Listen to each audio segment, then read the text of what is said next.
break it down time now, and this time we're looking at the Royal Rumble, which is apt for this time of year. This time of year being January, of course. We are looking 30 years ago, the 1991 Royal Rumble. With it being 2021, it made perfect sense to look into this one. For me, it's a cornerstone of my childhood. But for you chaps, Jono, what's your earliest memory of the 91 Rumble? This is actually the first Royal Rumble that I can remember. I believe the Survivor Series 90 was probably the first pay-per-view I've seen. Although things like that get quite lost on me because I watched them all on videotape after the fact. So I don't know whether I've seen Royal Rumble before Survivor Series or vice versa. But yeah, it's around the time when I first got into it. And so that sort of memory for me was always there. I remember it always come down to the Hogan and Earthquake. But other than that, I couldn't tell you much about it until I watched it again last night. Yeah, same as. This is from when I properly started getting into wrestling. I'd picked up bits and bats from Kai Boots and stuff before this, but this was when I went full in. So I think, obviously, just to clarify as well for everyone, we're concentrating on the Royal Rumble match, not the full card, just the match itself, which is what brings us to the dance, if we're honest, even though the undercard was very eventful, should we say, especially at the times. The match is what we're concentrating on.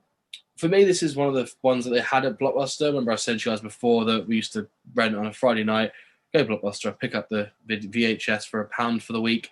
This is one of the ones they had. They had Royal Rumble 90 and this one as well. So I remember watching this as a child quite a lot. So it's a big part of my childhood. So we start off with the match. We got Bret Hart, Dino Bravo. I know you're a fan of Dino Bravo. You want a figure of him. Number 1 and 2 are really important with these. So I think that I quite like the 1 and 2 that come out on this one. What are your guys' views on the first two? Yeah, Bret Hart. Is it his second appearance as number 1? This one was he in the very first one as number 1? The very first entrance. Appearance Bret as number 1. He had a good innings, which is what you want out of Bret at this time. He was just starting to kind of maybe. I mean, he was still Hart Foundation at this time. They were champs, I believe. But he was just starting to really look like he was going to do something on his own as well. Dino Bravo, it is what it is.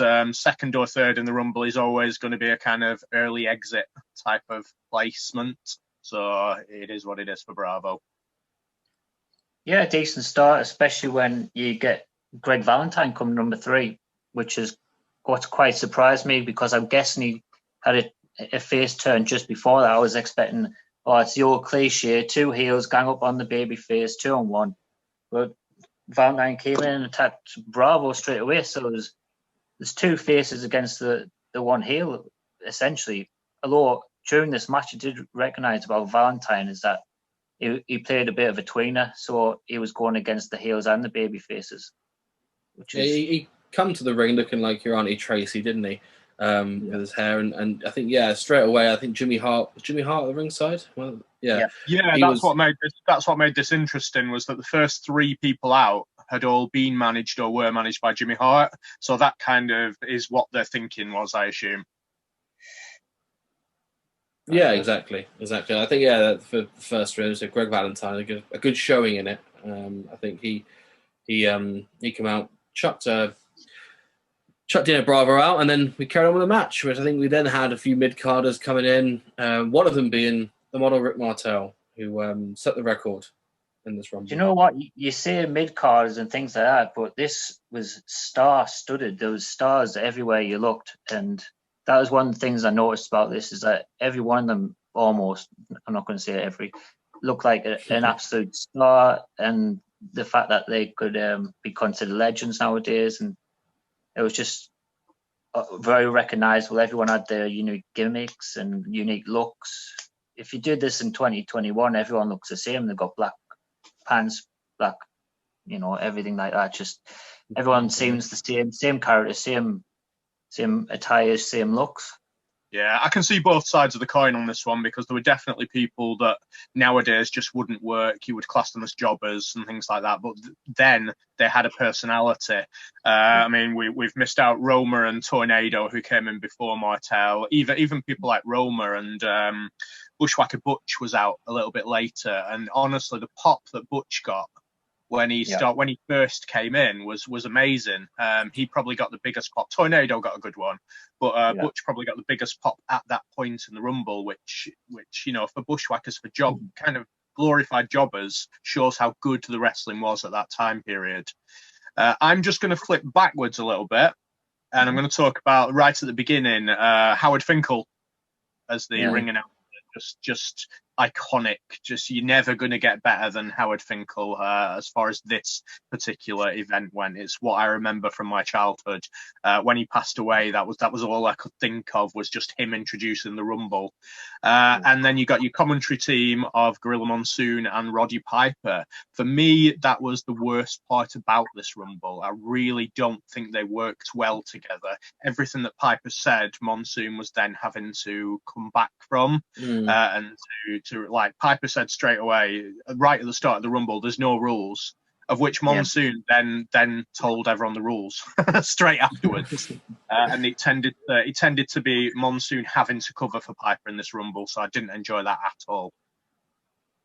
Yeah, what I've got wrote down is that I love Monsoon on commentary. That's sort of the thing that brings back those nostalgic vibes for me. But you're right that Roddy Piper, oh my God, he kind of ruins every pay-per-view that he commentates on.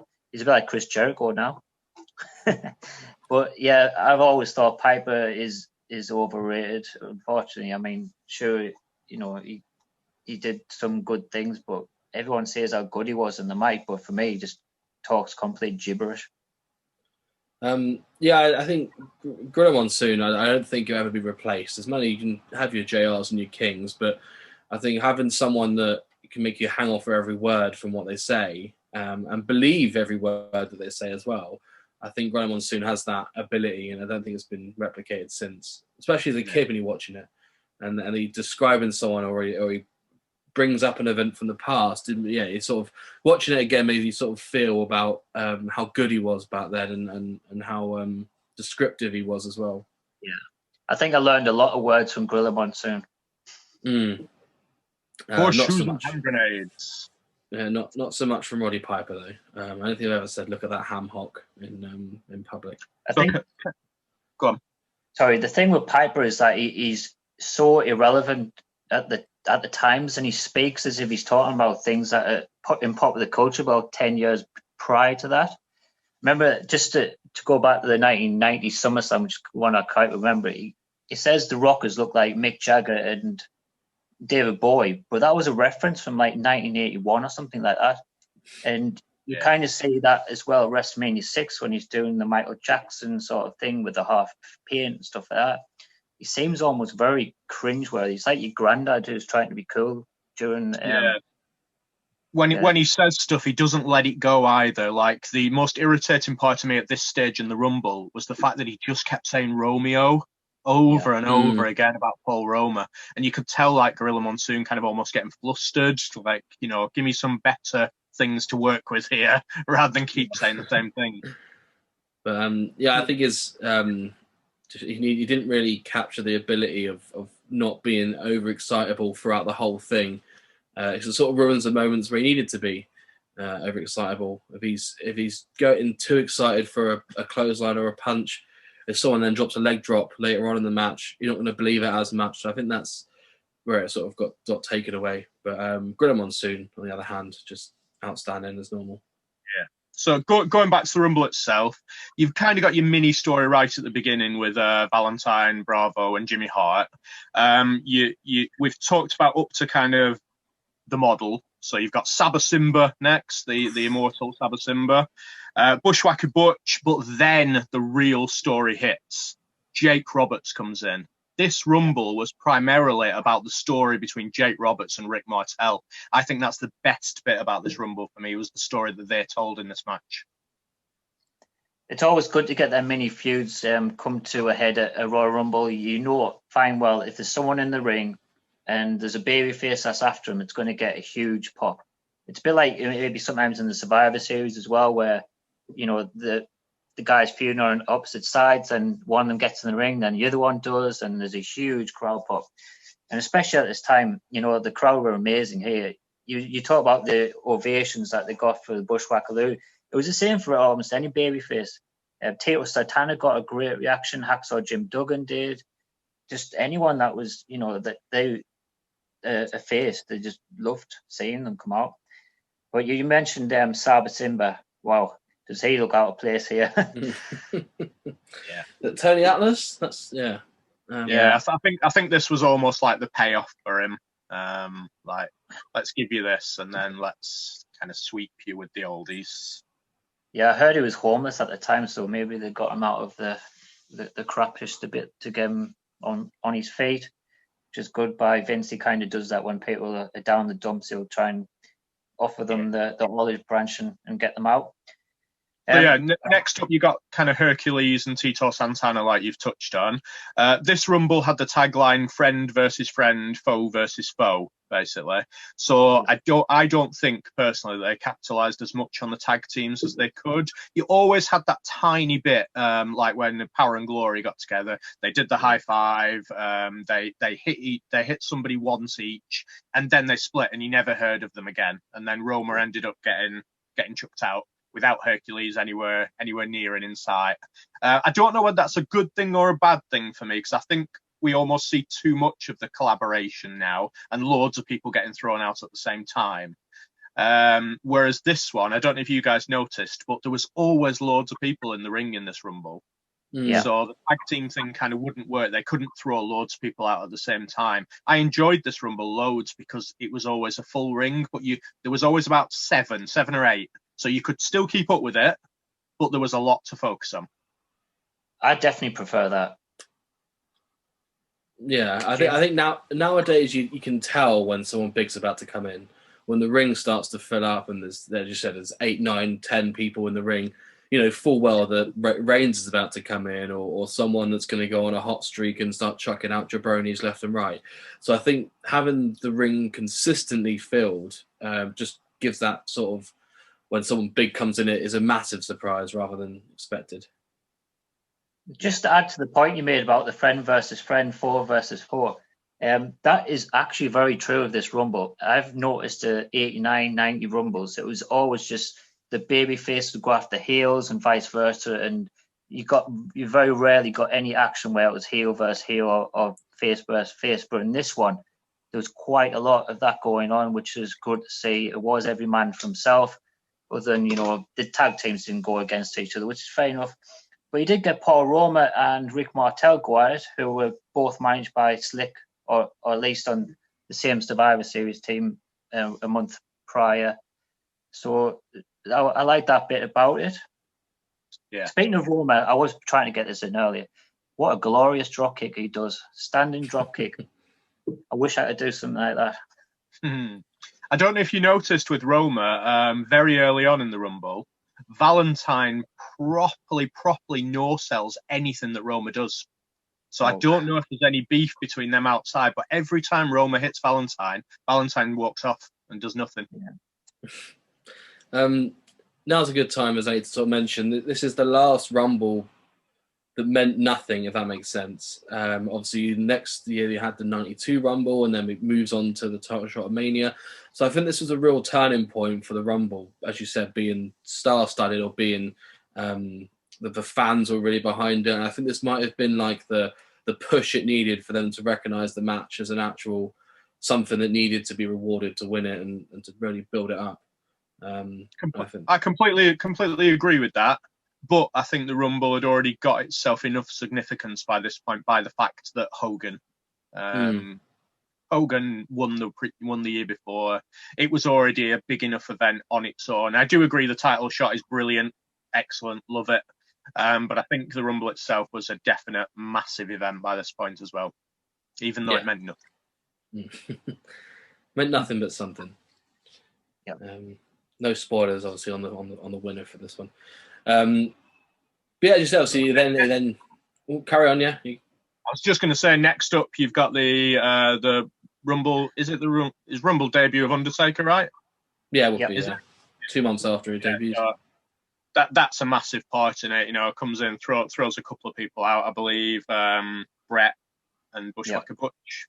That could be a bit of a trivia one. That who was the first person that Undertaker ever eliminated in a Royal Rumble? And it was Brett. With Brother Love as well. Good old Bruce. Came in, a lot of management presence in this Rumble, which was nice. Maybe could have capitalised it on a bit more by having some kind of interaction between them. But I guess that would have taken away from the already quite packed ring. Yeah, that's a good point with that. Yes. Speaking of, I said out of place with Saba Simba, Shane Douglas also looked a bit out of place. I know I think it's his only pay-per-view appearance at this time. But he had been, working house shows, and I think he had a few matches on Superstars and things like that, but it wasn't too well known at the time. He was a replacement. He wasn't scheduled for the Rumble. So yeah, there was three people not scheduled that were in it, which we'll probably get to at the end. Well, Brian Knobs was one of them, which we'll come to in a sec. But yeah, I wasn't sure on the Shane Douglas side of things. Who did they replace then? Do you know? So I'll run through the three. Brian Knobs was actually scheduled, apparently. The three that were supposed to be in the Rumble that were advertised for it were Andre. That'll have been purely to get pay-per-view buys, I would imagine. Honky Tonk Man, who was going through contract disputes at the time and then left. And Playboy Buddy Rose was supposed to be in it as well. He was advertised for it. And they were replaced by Shane Douglas, Tito Santana, and Greg Valentine. One of the longest in it was a replacement. It's strange not having them penciled in to begin with. So I read that Knobs replaced Honky. Might have not been from a reliable source in that case then. But yeah, same thing. Apparently Honky was on commentary and his contract was running out at the end of the year, December. But also they've recorded up until the Rumble. But he was advertised to be in it.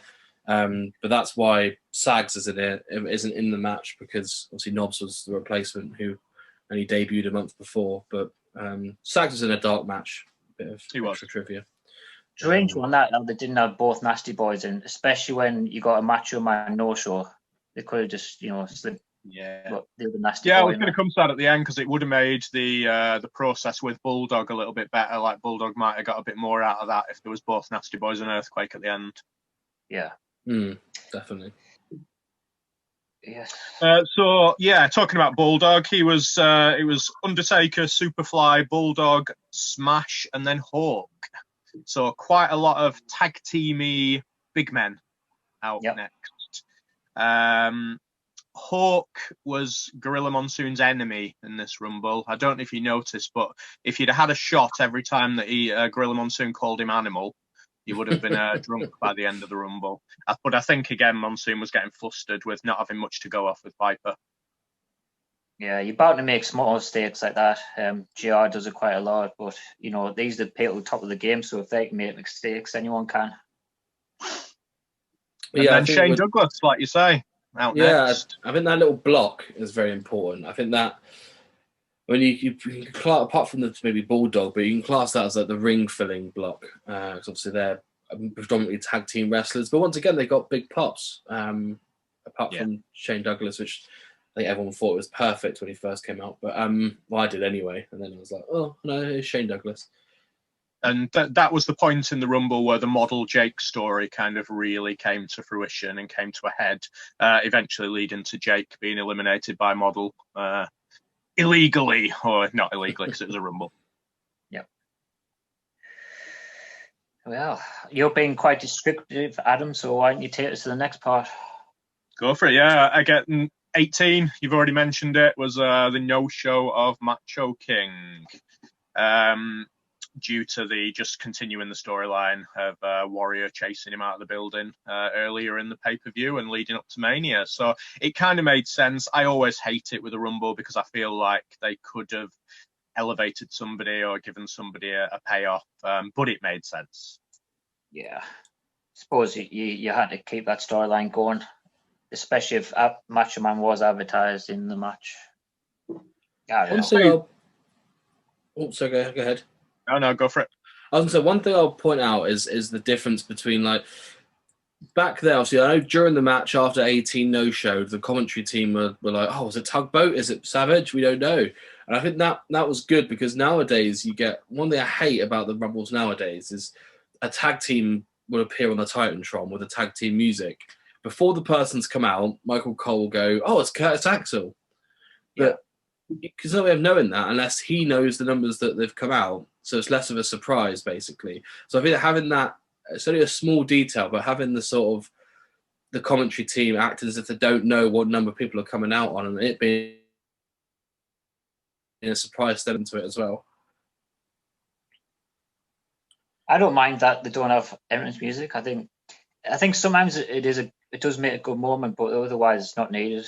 What do you think Edge's pop would have been as good without the music last year? No. Yeah, I suppose. Maybe the music is needed then. Fair enough.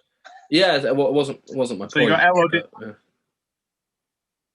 LOD Animal out next. Interesting in this Rumble that you've got both Demolition and LOD, because obviously they eventually got rid of Demolition quite soon after this. And Hawk went out really quickly after Animal came in, which again I think was a little bit of a missed opportunity with barely any interaction between them. They did eliminate the Undertaker though, didn't they? So they did, that was their one bit in between. Yeah, they kind of needed some big guys like that to do that to the Undertaker at the time to keep that mystique or the perceived winning streak going. So it was a good booking, that I think. Yeah, I think Hawk went out really soon after they eliminated the Undertaker with a kind of sneaky model attack on the back. Yep. Crush, Jim Duggan, and then one of what you could say was probably only two contenders in this Rumble by that point, which was Earthquake out next, and he kind of changed the dynamics of it a little bit, made it quite heely, the Rumble after that. Correct. Yes, so I said before that pop for Jim Duggan, amazing. And he came in with such fire as well, unloading. And sometimes you give Jim Duggan a bit of a hard time, but that guy was bloody well over. Still is. Yeah. Well, it's the nice USA guy. Side of things, isn't it? I think you've got to think everything that's happening around the event. If someone comes in chanting USA, the crowd, they always get behind them. Yeah. Yes. So, yeah, it's your three biggies in a row here because you had Earthquake, then you've got the Intercontinental Champion, Mr. Perfect, with the first appearance of Heenan, and then you got Hogan. Yeah. So, I've got to admit, I watched this last night. I drifted off a little bit because I need to do a bit prep for the podcast. So, I was, it had half of my attention, let's put it that way. So, you can talk us through this one, Jamie.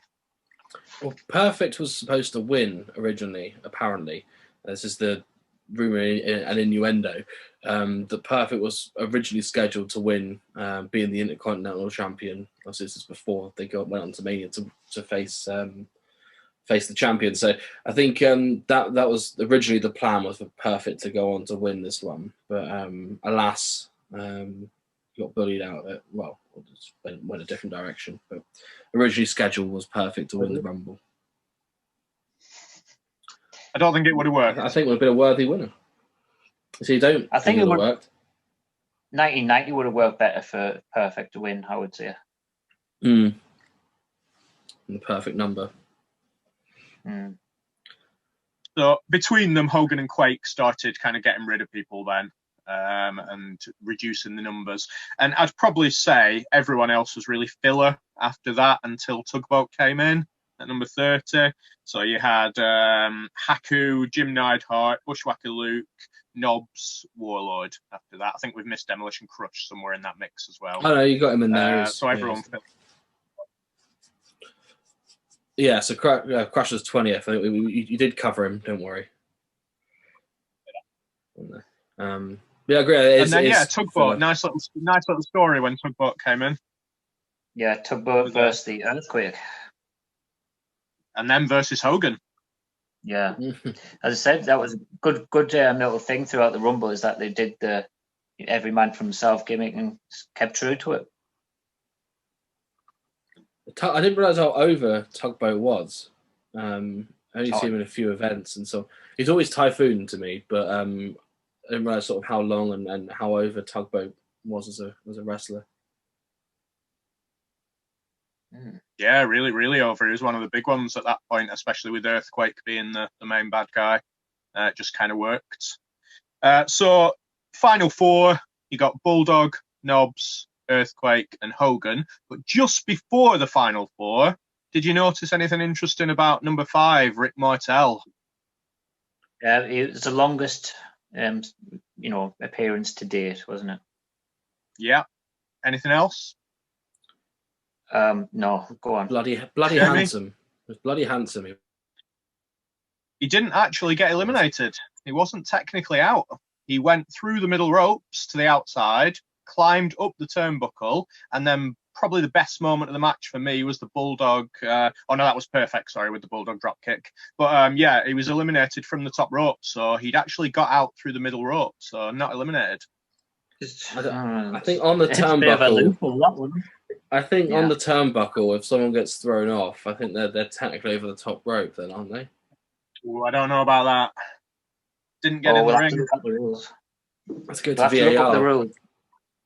Yeah. I think there's been a few questionable ones like this, hasn't there? Yeah. You got the Iron Man performance that he put in, 50 minutes, and then you look at the others, the time that some of the others got, which they had no real right to at the time. Valentine was 44 minutes. Hercules was 37 minutes. Obviously, Bulldog got 36. So in there, they're one of the reasons why this Rumble, as you said before, about it filling up so much, is because they'll give him time in the Rumble, or give him time to work, rather than you get the sort of stories where between 1 and 10, someone will come in and take everyone out, and they're left in the ring by themselves waiting for 11. It was a continuous. The only way that you get that now is if, say, like a Rey Mysterio is playing an injured angle and he rolls to the outside or something, so he's not in the ring when somebody big comes in and throws everybody out. It's the only way it goes down now. Yeah, I wish to take a few notes from this Rumble, because I would love to see the ring fill up and be constantly full and people having a longer time. But I suppose they're going to have to make it shorter due to having 2 Rumbles now as well. So they've got to do things like that, I guess, to keep it in time. I probably would have, for the final four, I probably would have given Bulldog a little bit more, because he got thrown out quite easily. I know it's the 2 men attacking one, but he got thrown out quite easily, and then it was kind of plain sailing from there. You kind of expected everything that happened from there. They could have made a little bit more of a spectacle of it. Hogan hulking up and getting Quake out at the end. Very nicely, Quake, for a big man, went over that top rope very well at the end. I've got to admit, I think the last 2 went on for too long. Oh, it was ages. Yeah, it was, especially for those 2. Hogan should have really just eliminated them both in quite quick succession, rather than having a little mini match with Earthquake at the end. I suppose that was the blow off to half a year angle. I always like it when the heels team up and then one of them turns into a little dastardly heel and tries to throw the other one out, and then that's when, then obviously in this case you needed that for Hogan's mortal to carry the USA through the war that we're currently in. That's what you needed, was Hogan to overcome all odds, the modern day John Cena back then. Yeah, I think that angle's a bit cliche now. Yeah, definitely. But it was a long drawn out affair, those final 2. It was. So you your points on this. Hogan got most eliminations with 7. And Rick Martel, we've already spoken about it, 53 minutes I think it was that he lasted. My standout moments of this Rumble, the bits that I particularly enjoy, Bulldog did an amazing drop kick to get Mr. Perfect out when he was on the top rope. That's probably my favourite bit of this Rumble. And you've got to love the Bushwhacker Luke coming in, Earthquake, then throwing him immediately out of the other side. I think Earthquake literally had to tell Earthquake to vamoose. Earthquake had to tell Hercules to vamoose at that point, because he knew he had to get Luke, and somebody just kept attacking him. I think it was Hercules. So he was literally shoving him out of the way. Get away from me. They were my 2 favourite points. What about you 2? Absolutely. That's my favourite moment of the whole Rumble, is the Bushwhacker Luke elimination, because it's so iconic. You still talk about it to this day, and if anyone mentions the Bushwhackers, that's the thing they think of. This walk down the ring, Earthquake takes him to the other side of the ropes, throws him over with ease, he just gets back up and marches back. It was absolutely brilliant. You couldn't have played that any better. No, I think the thing that makes it is definitely the walk back. The walk back with that always just is sort of that makes the moment for me. And so you can throw someone out easily, as you're seeing, but yeah. I think it was so much more comical because it was almost like Luke just let Earthquake do it. It was like, yeah, fair enough. Come on, just hoist me over. That's fine. And off I go. Some great crowd interaction after it as well, because I believe he just carried on walking and licked a few heads and stuff like that. It's just brilliant. Perfect. Couldn't do that in the pandemic. Yeah, or even just even in 2019. Couldn't do it. But yeah, we talked about before with you said Mr. Perfect might have won it, but do you think the right winner happened at this Rumble? Do you think Hogan should have won it? Yeah. Yes. Yeah. For me, I think for the times, what had happened earlier in the show with Slaughter beating Warrior, I think that they had to end this way. I think both of them played their part into it, which then led to the Mania match. So I think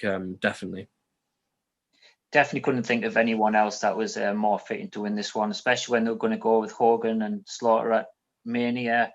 It just, there was no argument for anyone else winning it this time. No, definitely not. I mean, as much as I'd like to have seen maybe like Smash or Crush go on to win it, you just can't see it happening, can you? So yeah, definitely the standout was Hollywood. Yeah. So another thing I didn't notice about this Rumble is that Mattel have actually made quite a lot of these figures in the attires that we've seen in the Rumble. So you got your Tito, Greg, Demolition, Legion of Doom, Earthquake, Martel, Bulldog in a wave that we've already discussed, Undertaker, Bushwhackers, Knobs, Hacksaw, Warlord, Tugboat, and Brett all had these attires made by Mattel. So very close to having an almost complete Royal Rumble there for your figures. Yeah, well noticed. I think it's the front cover, especially you can recreate, can't you? You can recreate the front cover of that with the figures. I don't think there's any missing from that. They all wore pants, so you kind of need a whole different figure. But you're right in the way that they do have figure representation of some sort, but not quite right. One attire that I was quite surprised at in the Rumble, I mean, I've not really followed his career in great detail, but Haku came out in 1985-86 Islanders attire, which shocked me a little bit because I didn't think he went fully back to that. Am I completely wrong there? Yeah, he did go back to it. He went from like the King gimmick, and then he started wearing things like the Islanders just in different colours, and then towards the end of the WF run, it was just plain black. But it was normal. It was fitting. But I would say, if anything surprised me, was the Texas Tornadoes outfit, because it was all purple on white, and I've never seen that represented in a figure form or anything like that. It wasn't in the Hasbro or Mattel lines. So I think if they did do another Tornado, I'd love it to be in that attire. Yeah, hopefully they do. I jotted that down as well. That one surprised me. But I mean, this is it's got to be up there with my favourite Rumbles. It's got to be in the top 5 anyway, definitely. For me, this Rumble. I think, as you said, but if we alluded to, it's just pretty much got everything that you could want from a Rumble, and they should use this as like a template for future ones. But I'm all out of notes. Have you got anyone to say? No, so we've sort of covered my facts with Perfect winning and Knobs replacing Honky, but now Adam's saying he didn't, so we have to fact check that one. But yeah, I think all in all, just last note on it is that it was just a fantastic event, really, an iconic one for my childhood, especially the front cover of it. Yeah, and if you're going to watch it, apparently check out the Rockers Orient Express match before it as well, because that got absolutely rave reviews. Yeah, even Bossman versus Barbarian had a decent little tussle as well. It's quite good. And Macho King attacking poor Ultimate Warrior. Because you couldn't give Sergeant the wins clean, could you? Final point. Oh, there we go. Final. I do actually really like the fact that the people that were in the original matches were not in the Rumble. Oh, yeah. I think nowadays everyone that's in the original match nearly near enough gets in the Rumble, and I don't like that. I've already seen them. I want to see other people.